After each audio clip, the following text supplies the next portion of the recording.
Welcome back to another round of the Props and Hops Super Bowl Shuffle interview series. I'm your host, Matt Landis, joined today by a pro bettor, more importantly, a friend and a mentor, Las Vegas Cris. To commemorate episode number 200 of this show, couldn't ask for a more fitting guest, personally or professionally. And if you're wondering why I say that, especially from a professional standpoint, get a grasp on some of these numbers and why Cris is the person that you probably want to be hearing from as you start to look to refine your betting process the week of the Super Bowl or year round for that matter. 2022 NFL betting record up more than 41 units, winning percentage 55.1% over the course of 275 plays. So we're not exactly talking small sample size here. ROI 7.8%. And those stellar 2022 numbers, not much of an aberration. Lifetime since 2014, Cris is up more than 282 units, winning percentage 56.4%. And again, keeping sample size in mind, that 56.4% rate, more than 1,000 plays built into the sample, ROI 8.9%. Cris, I feel like a lot of these numbers explain why Roxy Roxborough called you perhaps the only person who could beat the NFL in the long term. And having those accomplishments and all that you bring to the table in store today, couldn't be more excited to welcome you back to Props and Hops. Well, thank you very much. It's great chatting with you again, Matt. And I hope you have a very successful 2023 ahead for you all around. I think this is a good time, not just to look ahead to the Super Bowl on Sunday, a lot of excitement for that, but to start to plant the seeds of some success in 2023 through your perspective, a lot of the wisdom that you can share that people, frankly, aren't going to be getting anywhere else. And while I think a lot of this conversation can be a good springboard for people looking to get the ball rolling on 2023, the best way to do that might be to take a step back at first and consider the season as a whole. You've referred to 2022, I believe, as the year of the pivot. I'd love it if you could expand on that a little bit and tell us what might be the biggest lesson or lessons that you've taken away from this past season. You know, I've got to be the antithesis of people that you're having guest these shows before the Super Bowl because I'm probably the opposite of every other guest. I don't give that much concern to the Super Bowl. The bigger the game, the less value there is to be found. And my mental outlook is already looking ahead for next year. I need to go through all 272 games this season. And I joked with somebody who's going to help me. And I said, well, if we only do 5 minutes each game, then it'd only take us 22 hours. But we don't need 5 minutes on each game. But this was as you mentioned, a pivotal season because I had to pivot, and I don't care how many years you've been doing this, you can't have your ego get in the way. You can't be stubborn, and you have to be open-minded about your process. And during this season, there was something wrong. And my NFL sides have always done very, very well, 56, 57% range. And I did not start off this season very well at all. And it got to the point where, I mean, I was really, really looking forward to it. And I could not understand it. Just every variance possible was working against me. It was ridiculous. And it actually got so intense for me. And I had to pivot and find different ways to attack the games that I have not been doing in the past, because I know my system works, but it's just a little bit off this season. The variance was a little bit strong. So what I ended up doing was changing the way that I bet. And I started to look at games from different perspectives. I put parlays and teasers into play much more often. And if I had not done that, I would have gotten buried this year, because the NFL sides by themselves, without the little added helps of money lines or teasers, would not have fared well, I don't think. I haven't done my autopsy to find out what my straight side record would have been, but I will be going through it with a fine-tooth comb to figure out what variables that I were affecting my games, what filters I can change, and exactly what got me to the point. But I became so pissed and so laser focused on what was ahead of me. And I know I was down at one point, and I have people that follow me, and I was disappointing them. And I was just looking ahead, week to week, concentrating each week, each game, each Thursday, Sunday, Monday game. What's the best way I can bet this game? And I went weeks and weeks and weeks like that. And I didn't even realize I ended up having a good year. I honestly had no idea I was up as much as I was, because I was just laser focused ahead of me, not worrying about what was behind me and what I couldn't change, but what I could do to optimize going forward. When you talk about not knowing whether or not you were having a good season, obviously some of the numbers that we shared off the top of the show, they make it abundantly clear that you have had another strong season in a series of strong seasons. But what's it like for you week to week, month to month, while the season is in progress? Because as much as I think it's important, and now that you've got that lifetime sample well north of 1,000 plays, I think those numbers have plenty of merit to them. And at the same time, I like to caution bettors, especially a week like this, the Super Bowl, a finish line in a lot of people's minds, people who may be hovering on the brink of being in the red or in the black, trying to make a certain push to make it a profitable season. In reality, our bankrolls don't have any way of distinguishing whether it's the Super Bowl or whether it's week 1 of 2023 or whether it's a college football game between two small teams next October. So arbitrary finish lines can be a little bit dangerous at times. And at the same time, you do want to measure your progress and make sure that you're on the right track or making needed adjustments to get back on the right track. How do you juggle that dynamic? I reference, I don't care about the Super Bowl. All these people on all these shows are talking about this and talking about that. I can tell you from experience, there's no value. Anybody that's telling you there's some value to be had today, good luck. Okay, good luck. If that's the way you think you're gonna make a living finding value betting this side or the props that are available today, good luck. That's all I got to say. Now, the way that I will attack this game is when it comes Sunday. That's when the lines start to get out of whack. The volume is just too high for these sports books to manage properly, and they start moving stuff around to manage their exposure. And different books are going to have different exposures, and that's where it gets interesting. But I might as well just pick my nose and do nothing until Saturday afternoon and Sunday morning, because there's the real value is Saturday and Sunday when the big volume's already in there and they're just too busy to keep their eye on everything. And the public, this is the one game where the public can shape the lines and where lines can get away from you. And there have been Super Bowls in the past where I've just completely run out of money and I've borrowed significant six digits plus of money from other people. And I'm still trying to decide, okay, what do I want to spend it on? Because I can spend it here, I can spend it there. And it's like, what great bet do I want to have? And then there's other Super Bowls where you're just sitting there and you've got all this money ready to spend and it's not just there. So the bottom line is you don't force anything. You wait to see what's going to pop up in front of you. And if you don't find bets, don't force the bets. What's the point?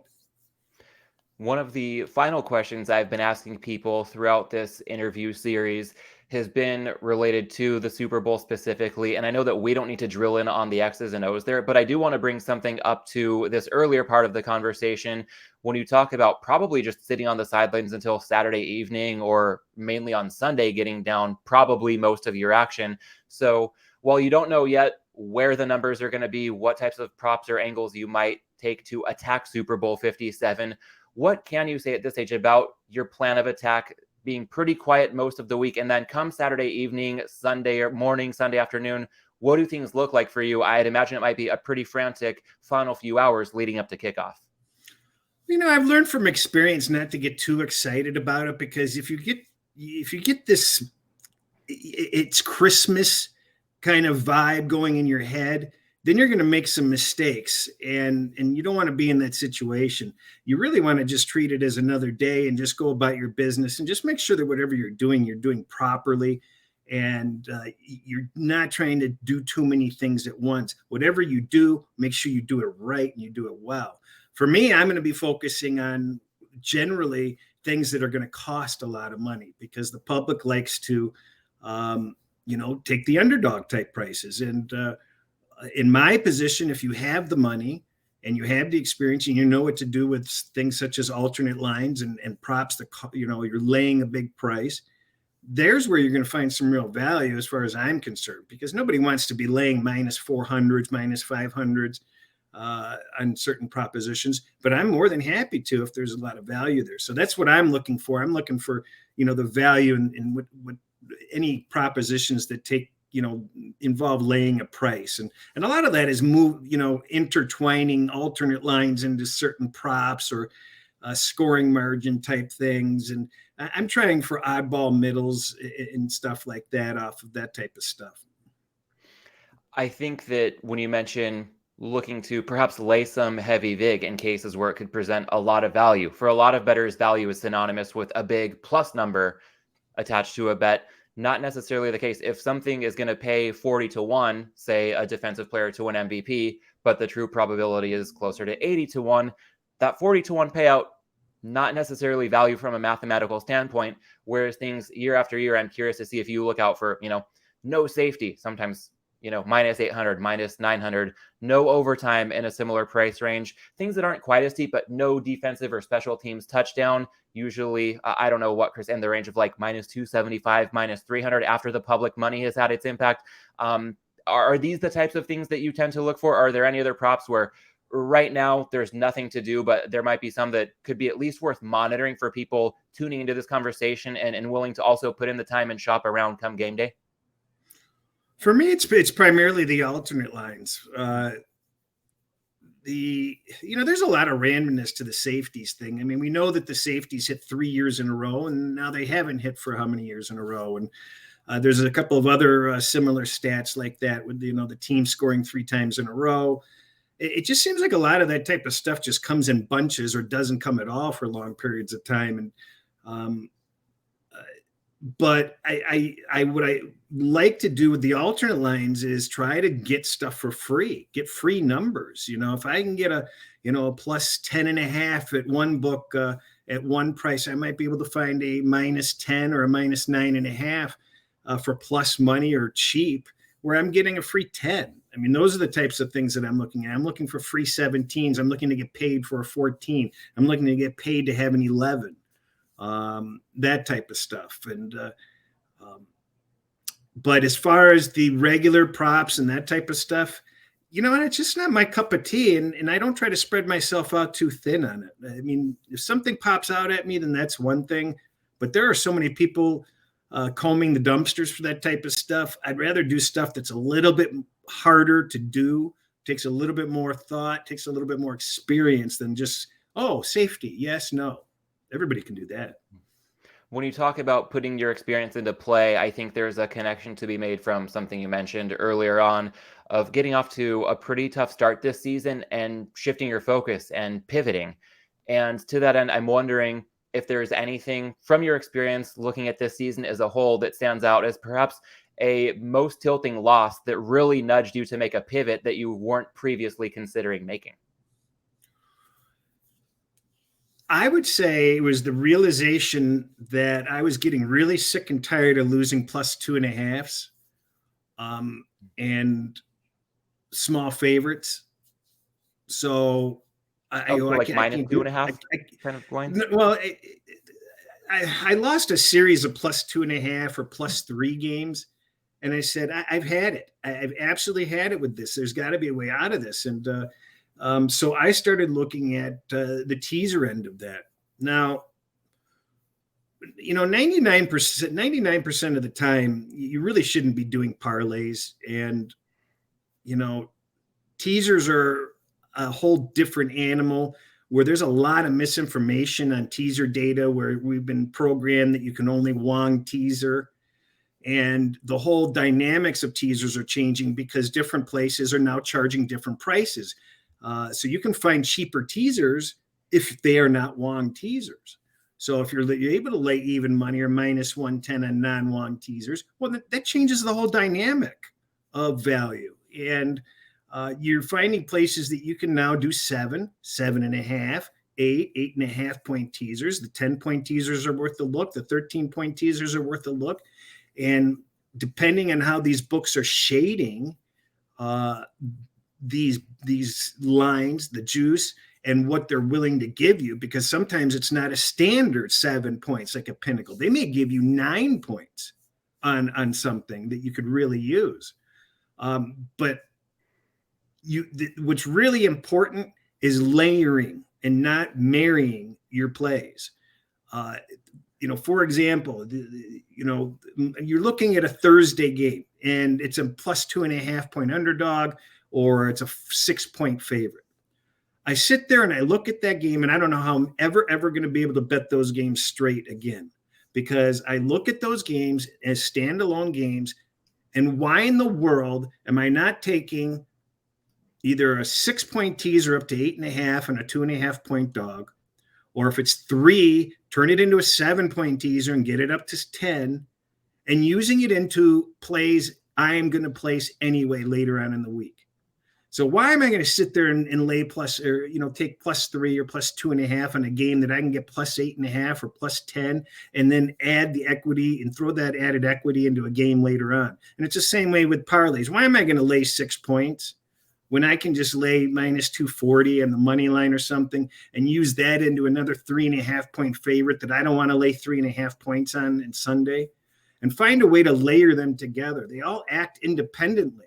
Whereas if you were going to lose your front ends anyway, if they go down, and if they win, you threw all that equity into back end bets. So, and they always have staggered starting times. So if you have a 2 team or a 3 team, you can make your moves at each point. And the other important thing to do is to not throw your back ends all into one sort of eggs in one basket, so to speak. So if you're going to bet 4% on a Thursday game, you don't bet 4% on one back end parlay or one back end teaser. You split it up and you put 2%, 1%, 1%, and you spread it out. So you're getting that equity strung along into different bets that you're going to be placing anyway. I think that point, using a Thursday night standalone game as an example, also applies to bankroll management for the Super Bowl.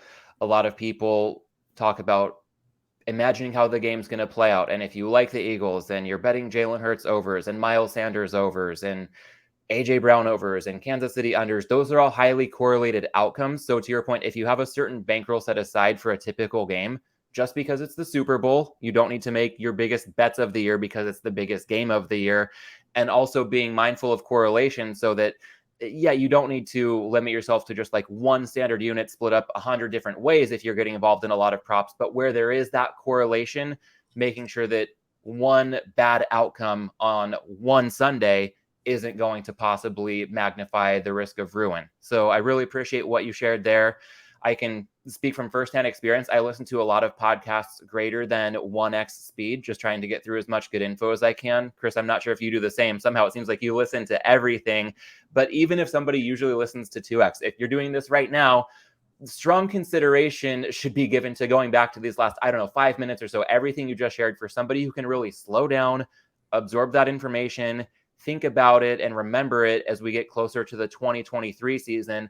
I think there's a lot of gold in there from a process-based standpoint that we're simply not hearing anywhere else. And I appreciate that a lot of this insight comes, again, from a tougher start to the season. You mentioned a lot of short underdogs not coming through, so you figured, why don't you just tease and capture some key numbers? Sounds like that was a pretty big turning point for you. And I'm wondering, without getting too attached to, any one game or any one moment, if there was anything on the other end of the spectrum, from tilting losses to perhaps some fortunate wins, where you realized, okay, you made this pivot. There was a lot of variance this season, but by unlocking some key numbers, suddenly these fluky outcomes weren't killing your bets, but the pivots you made were the reason that you still had some equity in these bets. Do any examples like that come to mind as you look back on this season? Well, we felt like kids in the candy store. The people that follow me were just very, very happy because every week we were flipping a couple of losers completely into the winner column. Kansas City, we bet a lot this year. They didn't cover, but they were covering money lines and teasers very well for us. I got my butt handed to me with Jacksonville early on, but we started turning Jacksonville losers into winners by betting them differently also. there are a lot of things that people tell you on Twitter or on their apps that are not 100% true. Just because somebody says you can't do this or you can't do that, that's horse manure. Okay. And they can they're blue in the face and tell you, no, you can't do that. No, you have to do that. They are either misinformed or they don't know how to twist things in their favor. And I know people far sharper than I am, far smarter than I am, doing exactly what I'm doing. And that's the way they do it. And they don't run their mouth about it. And they quietly do it. And they quietly know these things. There are no absolute teaser rules. There are no absolute parlay rules when you're talking about staggered times and staggered uses and varied uses into them. When you look up data and such, broadly the data says you can't do this, but you can't get the data that includes a lot of the peripheral situational things, such as home, away, divisional, non-divisional, weather, and a variety of other inputs. You're basically just looking at a superficial look of why you're not supposed to do it. But when you can throw in a bunch of other variables, such as the impending line movement that's going to elongate your value, and some of the other concerns that I just mentioned, you get a whole hell of a lot of value. And plus the prices that you pay. A lot of people like to lecture, oh, you can't do this. Well, it depends on the price you're getting. And it depends on the number that you're getting. And if you're able to get the perfect numbers with the perfect prices, with the perfect layering, well, that's a hell of a lot of value. And, if people want to call me crazy and say, oh, he's a moron, he doesn't know what he's talking about. Hey, I've been doing these teasers and parlays for like 3 years, and I have a huge profit on it. Huge. And I posted it on my Twitter back in December. And last month alone, another great month. You have to know specifically why you're doing it. You don't just marry teasers or parlays together as sort of the houses by the side of the road. They serve a purpose, a multi-purpose that they're always living as each leg goes through. As you're describing this, I have a vivid flashback to this past summer. You and I got lunch at Lotus of Siam, and then you were kind enough to give me a ride to the airport. And I think it was below 120, so therefore the top was down in the convertible, and I'm sweating my butt off on the 5-minute drive to McCarran. But I remember at a red light, you just talking about this concept of, hey, what am I missing with these standalone games? If there's a 6.5 point favorite, if there's a 2.5 point underdog, you talk about layering and sequencing. I think the wheels were in motion for you well before this season kicked off. And that's probably why you were able to make such an effective pivot when you did. And at the same time, you touched on really knowing what you're doing and not just doing this without a clue of, the reasoning and the price point. And I'm wondering if it's an appropriate pushback here for somebody who is more of a recreational bettor, who might be newer to this. One thing that makes me cringe, and maybe I'm guilty as part of the establishment, so to speak, not as a professional bettor by any stretch, but as somebody who's been betting for more than a decade. When I listen to other shows and it's, hey, there's this 13.5 point favorite, I don't know if they'll win by 2 touchdowns, so let's tease them down to -7.5. A lot of that, if it's done flippantly, that can be very dangerous to the ill-informed bettor. So I think there are some people who think outside the box and they say, hey, don't think in absolutes. You don't need to just do long teasers. And they're saying it more to be contrarian. In my head, it seems like for the sake of being contrarian. And that can be really dangerous versus when somebody really knows what they're doing. In your case, when you've really done the research and you have the experience to know why you're doing it, to pick your spots more selectively. I just do have some concern about a novice bettor if they're getting too cavalier about non-long teasers or too many parlays. That could be a pretty slippery slope. So how would you advise somebody who might be newer to all this, more on the recreational side, if they don't have the time or resources that a pro bettor does to really pick their spots? Do you still think there's merit to not thinking absolutely, but far more often than not, kind of sticking to some of the established rules of thumb when it comes to things like teasers and parlays? Well, I go back to where I said at the beginning, 99.9% of parlays you probably shouldn't be making or consider them donations when you put them in. It gets down, the most important thing is try not to just marry these things together because, you really have to look at your schedule of games that you would like to bet and think, and not necessarily in terms of what games do you like the most, but how you can protect your games the best. So, example, you don't put your Thursday game in and only marry it to one back end, as we discussed before. You don't want that front end that you won to go completely to waste. And by the same token, if that lost, you didn't ruin three back ends or one back end or whatever. You have time to rebet that. So that's the problem with a lot of people not thinking ahead of time with parlays and teasers, is make those back ends available for you to maneuver and rebet. Don't waste. Make sure that you can't waste any of your legs. That's the biggest mistake that you can make.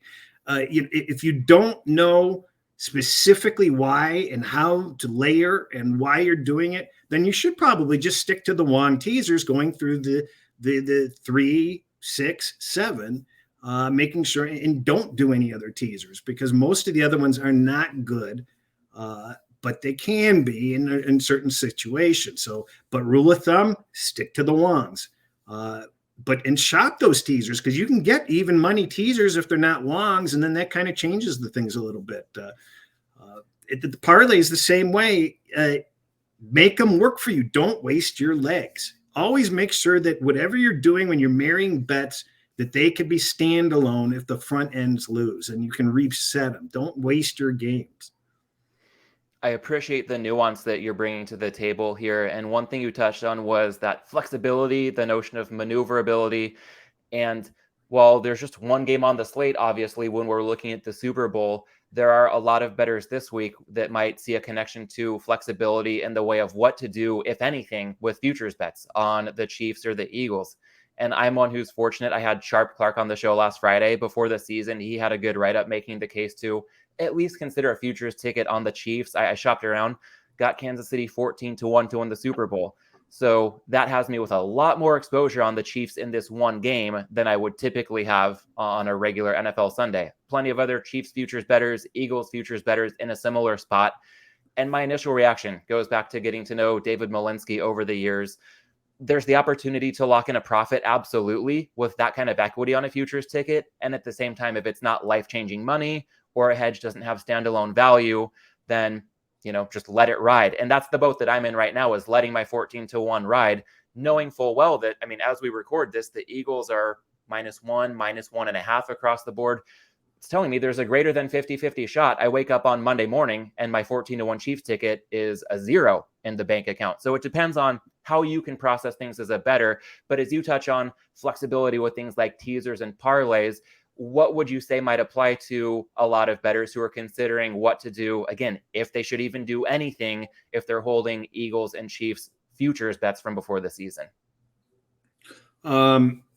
I like Sharp Clark a lot, by the way. He and I do a lot of exchanging, and he's one of the guys that he's not married to his he's committed to his process, but he's not stubborn or anything. He's very open-minded to absorbing information, and we bucked heads a lot of the times, and just a really good guy. There's other people in this industry that they have a good year or two and they think that they know it all. They haven't faced the adversity, and they're not prepared to face a brick wall of mediocre results. They find it harder to adapt or pivot, and they're stubborn about it. So I just want that and that's tough. You have to be willing to. Getting to your question, though, when you're talking about hedging, there's two things that are really critical for me. Number one, you don't really want to hedge unless your hedge in itself is a good wager by itself. And secondly, I'm not going to ever hedge without being able to win both. So I'm not going to sit there if I need Kansas City to win, I'm not betting Philadelphia. There's just no way. And the way that I'll hedge, here's a perfect example. Arizona, Tampa Bay on that late season game. I had Tampa Bay teased down to pick. I had them in parlays or teasers down to pick, but I didn't like it, and I had too much on it. And I wanted to hedge out of it. But how do you hedge that? You know, you don't want to hedge the money line because then you're going to give up part of your bet. So what I did is I took the alternate line and I took I could have taken Arizona, I think plus 350 or something straight up, but I don't want to do that because I'm sacrificing my bet. So I took the plus 3.5 Arizona plus 195, I think. And that middled, which was nice. I mean, I had 3 full numbers. I'm getting paid 2-1. And that was the way I chose to hedge. And they all won. I don't understand why people want to sacrifice and buy back. You need a team to win, why are you buying back with the money line and you're automatically losing? So always look for different props that covered, a series of numbers that are okay for you, or alternate lines. Again, live on alternate lines. Familiar yourself with alternate lines. Alternate lines are really powerful sometimes. They really can get you where you want to get. I like that. Yeah, all lines and props. It's not all about the money line. And before you answered that question directly, I'll make sure to get Sharp Clark to hear the kind words you had to say about him. I can absolutely second everything that you said. And he's somebody who's grown a lot in the betting content space over the course of this season. I know that you contribute a lot to the space via Twitter, via your YouTube channel as well. So as somebody who's not just a professional bettor, but somebody who is very engaging online and open to hearing different perspectives and striking up new relationships with people, what would you say over the course of this season in the betting content space? What have you observed that you would like to see less of moving forward? And on the flip side, what would you like to see more of moving forward? I sent out a tweet this past weekend referencing politics. I think we can all agree that politics are just a complete and utter joke. It doesn't matter which side you support. I think we can all agree that both sides, there's just absurdity at levels that are wouldn't even make a good Saturday Night Live skit 10 years ago. And now this is our reality. So the gambling space is that bad with information. I mean, everybody is out there trying to outdo each other and try to be original and try to sound smarter. And that's where the real problem is. When I look at NFL, I mean, I have a long-term NFL successful record. And I listen to what people put into what they think is important or what stats that people think are important. And they repeat it week after week after week. And those are either stats that I don't even use or are flawed. And it's like, people are trying to outdo themselves by creating new stats, and they're going deeper and deeper and deeper and deeper. And honestly, I think you have to find a way to simplify things. Things are not that complicated. Look at baseball. Why don't people win in baseball? Because it's 500,000 stats of minutia to go through. And they're doing the same thing with NFL, and they're going to have the exact same success ratio as the people trying to make money in baseball every year. And we know the people trying to make money in baseball every year are up and down every year. And most people have given it up. They're just chasing numbers. The handicap, they're done with it. They're chasing numbers for the most part. So, and that's what this NFL is going to be as people try to, analyze cup size and, whether the wife's in town or not. And all these variables that are getting so ridiculous, where you're putting I don't even know. Some of the stats I hear, I just laugh. And here's the other thing is there are so many new stats that involve human interpretation. Okay. Catchable balls. There's dozens of other stats that are open for human interpretation. Well, are you joking? We would look at the replay. They can't get replays right when everybody and their grandmother can see, it was a touchdown or it wasn't a touchdown. And you think they're getting catchable balls right and all these other stats right? Of course they aren't. So if even 10% of those stats are wrong, think about the compounding nature of week to week to week, and then integrating with other stats that are used for human interpretation, and the compounding effect of it. All of it, none of it's doing you any good, and it's comical that the people think that it's important. Plenty that could be cleaned up in the space. Is there anything that you have seen in the last 4 months or so throughout the course of this NFL season that you hope to see even more of as we get closer to the 2023 season a few months down the road? Oh, I just think people need to be themselves. You see a lot of people try. It's funny because people go out and you can tell that they're going out of their way to be authentic. And I think authentic people come out as authentic without having to try to be authentic, if that makes any sense. And I think the problem is that you have little media, you have relationships with casinos. Like, I can't sit there and bash casinos that I have a relationship with. Okay. And people in media can't sit there and bash or be honest. In many, many, many instances, they can't be themselves. They cannot be authentic no matter how hard they try, because they can't risk relationships. And there's a whole layering of relationships that the average person doesn't realize. And most people care about those relationships. So you can't burn bridges. You can't really be honest about a lot of different things. I don't know whether I articulated that well, but you just have to be really careful with people's narratives and their goals and what they're trying to do. They want to get advertisers. They want to better their advancement in the industry. They want more notoriety.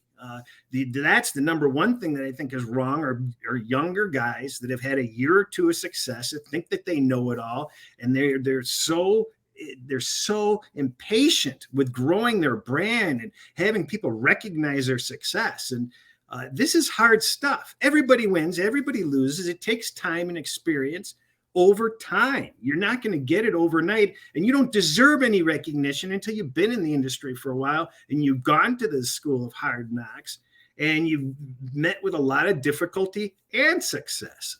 I mean, I think one of the things that I like is, hey, I won money again in contests. I had a nice hit in millions this year, and I've had this success, and I just take it in stride. I had a good year in NFL. I take it in stride. Actually, I'm pissed at my last NFL season. I have a lot more work to do. It's making me work harder to try to maintain, because somebody else is going to catch up. The numbers are going to catch up. You can never rest in this betting thing. You have to be willing to adapt and change what you're doing. And if you think these EPA stats, DVOA stats are your shortcut to success, good luck with it. I hear you on this being really hard. You can never rest if you're looking for that next edge. And at the same time, do want to be sure to weave the hops into this conversation. And that can be associated with resting and relaxing from time to time. So I'm wondering, Chris, after the 24-hour or so sprint leading up to kickoff, once the game begins, is there a go-to drink or food or anything you're looking to bring to the table to maximize your enjoyment from a viewing perspective come Super Sunday? Oh, not really. But as we've discussed in the past, I'm a Jim Beam man. So I'm a bourbon or whiskey guy. So that's where I'm always looking. And as far as realistically, I love my Super Bowl squares. I get in these, nice $500 squares that pay nice. And I'm actually more excited about my Super Bowl squares every year than I am my bets. I mean, I can't control what happens on the field, but the Super Bowl squares are so exciting. And the number one thing that I like to avoid on Super Bowl Sunday is crap food. Chicken fingers, chicken wings, pizza. I don't want any of that crap. I want to treat myself to something nice if it's going to be a special day. I don't like to go to the parties where it's chips and pretzels and just the run-of-the-mill stuff. Anything unique is good. All right. Well, hopefully something to end your season on a high note can involve Jim Beam in one hand and a winning square on the other. And at least with those squares too, no VIG involved. So yes, we can eliminate any pretenses of having an edge, but with no VIG, at least for somebody who doesn't really know what they're doing, that's another way to get some skin in the game, knowing that every dollar put into those pools will also get paid out. Chris, beyond the end of this season, now less than a week away, I know there's plenty to look forward to this offseason. And if you're to think of one or two things that you are most anticipating this coming offseason, what comes to mind? Mental health. I don't think my mental health was good this year. And I think it's important to monitor. I mean, this is for serious people that get too involved. I mean, it's very easy to become a little bit manic and a little bit unhealthy. Even though you're doing everything right, you just need to put some time aside for yourself and to kind of not lose lose yourself, so to speak, in too much, because there's always something that can be done. And that's the problem. And if you're really good at this, you understand that. And every day you go to bed, you're like, oh, there's 10 more things I could do. So my number one goal is to try to get my mental health back together, because I became a little bit too manic. I didn't have enough time to myself. And I kind of burnt out and fried out a little bit, because I had to work so much harder because I was having such a crappy beginning. And I feel this is just like a tale of two cities. It was the best at times and it's the worst at times, where I hated this season so much, but I learned so much from this season that I'm looking forward to using next year. Because if I can have the results I had this year, and I can have good results next year out of the gate with sides, straight side bets, well, now I'm going to be really dangerous, because I've learned some stuff that I think is really powerful. Love it. And I appreciate you sharing a lot of what you've learned with myself, with the audience over the course of this conversation. Before we wrap up, want to remind everybody who's not doing so already, you can follow Cris on Twitter at Las Vegas Cris. Note that there is no H in Cris. You can also check out his YouTube channel at Las Vegas Cris. Cris, anything I'm missing? Anything else you'd like to add? No, the YouTube channel has some great videos. Somebody you've had on your show, Ron, Ron from A Sports, and I have done a lot of videos. We have a summer series of videos that we recorded last summer that everybody should see. We did Matt Metcalf, the head of Circa, Dr. Bob, Adam Chernoff, Todd Furman, Brad Powers, Paul Stone. And we ask the questions that nobody else asks. So that's what makes those different. And we're really proud of that stuff. And Ron and I did some great stuff all year long. And we're going to have some good stuff coming this summer too, I think. Yeah, can't highly recommend enough that people check out what you've been doing with Ron. Unfortunately, on my end, a quick correction. I have not had Ron on this show yet, and that needs to change in short order this offseason. I will be joining him by the time people hear this conversation on his channel for a season exit interview on my beloved Chargers. So I'm sure it's going to be fun to relive Week 18 and the wild card round, but always a good time with Ron, and I got to get him on here pretty soon once we get past Super Bowl 57. Cris, for now, I want to really thank you for joining episode 200 of Props and Hops, and also to the audience. Thank you to everybody for tuning in, continuing to grow this show slowly but surely over the course of our first 200 episodes. Here's to many more to come. And to that end, I'll be back daily through Friday this week. That includes getting back at it tomorrow with Suma, our final time together this season for one more betting market breakdown as we approach Super Bowl 57. Well, thanks for having me. I love listening to your shows. It's one of my must-listen-to shows every week. So you're doing a great job, and I look forward to your future content.